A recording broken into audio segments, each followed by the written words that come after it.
ओम गंग गणपते नमो नमः। श्रीमद्भागवत महापुराण सप्तम स्कंद अथवा नवम अध्याय प्रहलाद जी के द्वारा नरसिंह भगवान की स्तुति भाग 2/3। पुरुष की अनुमति से ही काल के द्वारा गुणों में क्षोभ होने पर मन प्रधान लिंग शरीर का निर्माण करती है।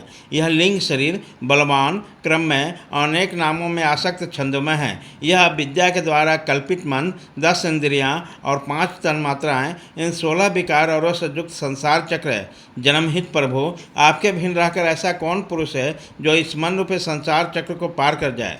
सर्वशक्तिमान प्रभु, माया के 16 अरे वाले संचार चक्र में डालकर ईंट के समान मुझे पैर रही है। आप अपनी चैतन्य शक्ति के बुद्धि से समस्त गुणों को सर्वदा पराजित करते हैं और काल रूप में संपूर्ण साध्य और साधनों को अपने अधीन रखते हैं।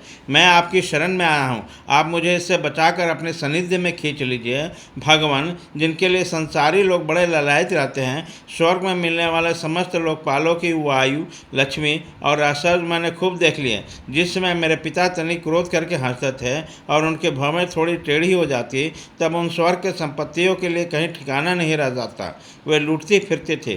फिर आपने मेरे उन पिता को मार डाला, इसलिए मैं ब्रह्मलोक तक की आयु, लक्ष्मी, ऐश्वर्य और इंद्रिय भोग, जिसे संसार की प्राणी चाहा करते हैं, नहीं चाहता, क्योंकि मैं जानता हूँ अत्यंत शक्तिशाली काल का रूप धारण करके आपने उन्हें ग्रस्त रखा है। इसलिए मुझे अपने दासों के सानिध्य में ले लीजिए। विषय भोग की बातें सुनने में अच्छी लगती है, वास्तव में मृग तृष्णा के जल के समान नितांत असत्य है, और शरीर भी जिससे वो भोग भेजे जाते हैं अनगिनत रोगों का उद्गम स्थान है। कहाँ मिथ्या भोग, विषय भोग, कहाँ यह रोग युक्त शरीर। इन दोनों की क्षणभंगुरता और आसरता बनाकर ही मनुष्य इनसे विरक्त नहीं होता। यह कठिनाई से प्राप्त होने वाले भोगों के नन्हे नन्हे मधु बिंदुओं से अपनी कामना से आग बुझाने की चेष्टा करता है। प्रभु, कहाँ तो इस तमोगुणी असुर वंश में रजोगुण से उत्पन्न हुआ हूँ और कहाँ आपकी अनंत कृपा। धन्य आपने यह परम प्रसाद रूप और सकल संतपहारी वह कर कमल मेरे सिर पर रखा है, जिसे आपने ब्रह्मा, शंकर और लक्ष्मी जी के सिर पर कभी नहीं रखा। दूसरे संसारी जीव के समान आपने छोटे बड़े का भेदभाव नहीं है, क्योंकि आप सबके आत्मा और कारण प्रेमी हैं। फिर भी कल वृक्ष के समान आपका कृपा प्रसाद भी सेवन भजन से प्राप्त होता है। सेवा के अनुसार ही जीवों पर आपकी कृपा का उदय होता है, उसमें जातिगत उच्चता या नीचता कारण नहीं है। भगवान, यह संसार एक ऐसा अंधेरा कुआं है जिससे काल रूपी सर्प डसने के लिए सदा से तैयार रहता है। विषय भोग की इच्छा रहने वाले पुरुष उसी में गिरो रहते हैं। मैं भी संगबस उसी के पीछे उसी में गिरने जा रहा था, परंतु भगवान, देवर्षि नारद ने मुझे अपनाकर बचा लिया। तब भला मैं अपने भक्तजनों की सेवा कैसे छोड़ सकता हूँ। अनंत जिस समय मेरे पिता ने अन्याय करने के लिए कमर कसकर हाथ में खड़ग लिया और वो कहने लगे, यदि मेरे सिवा और ईश्वर है तो तुझे बचा ले, मैं तेरा सिर काटता हूँ। उसी समय मेरे प्राणों की रक्षा की और मेरे पिता का वध किया। मैं तो समझता हूँ कि आपने अपने प्रेमी भक्त सनकादिक ऋषियों का वचन सत्य करने के लिए वैसा किया था।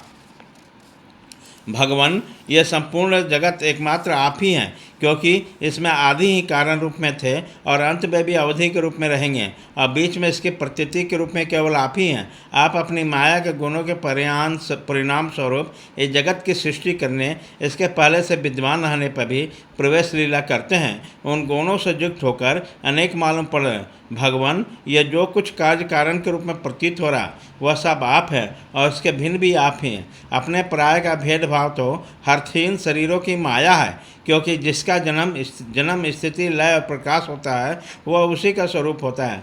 जैसे बीज और वृक्ष और काज की दृष्टि से भिन्न भिन्न है, तो भी वह गंध तन्मात्रा की दृष्टि में दोनों एक ही है। भगवान, आप इस संपूर्ण विश्व को स्वयं अपने में समेटकर आत्म सुख का अनुभव करते हुए निष्क्रिय होकर प्रलयकाली जल में शयन करते हैं। इसी समय स्वयं सिद्ध योग के द्वारा ब्रह्म दृष्टि को बंद करके अपने स्वरूप के प्रकाश में निद्रा को विलीन कर लेते हैं और तुरीय ब्रह्म पद में स्थित रहते हैं। उस समय आप न तो तमोगुण से युक्त होते हैं और न विषयों को स्वीकार करते हैं। आप अपने काल शक्ति से प्रकृति के गुणों को प्रेरित करते हैं, इसलिए यह ब्रह्मांड आपका ही शरीर है। पहले ये आप में ही लीन था। जब प्रलयकालीन जल के भीतर श्रेष्ठ सैया पर शयन करने वाले आपने जोग निंद्रा की समाधि त्याग दी, तब बट के बीच से विशाल वृक्ष समान अपने नाभि में ब्रह्मांड कमल उत्पन्न हुआ।